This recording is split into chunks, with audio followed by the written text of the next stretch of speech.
සංසාරේ කවදනම් පින්නත් න්යාය බණහඬ හම්බේ? කවද වගේ හම්බේ? මේ අම්මලා තාත්තලා හිතාගෙන ඉන්නේ ලබනාත්ම කවුරු වෙලා උපදී කියලා. එහෙම සැකයක්වත් නැද්ද?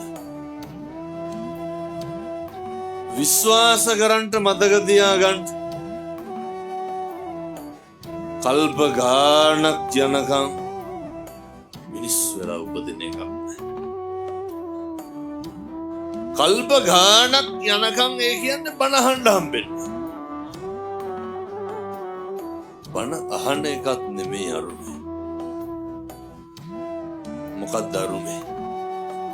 දැන් මොකක් හරි අහලා තේරුම් ගන්න පුළුවන් කවුරු වෙලා ඉපදුනා. බලන්න මොයින් බල්ලොන්ටත් ඇහෙනවද? තේරුම් ගන්න පුළුවන්. නිවන් මඟ අහුරන ප්‍රබල කාරණයක් තමයි වෙනත් ව්‍යාපාදය. කේන්තිය.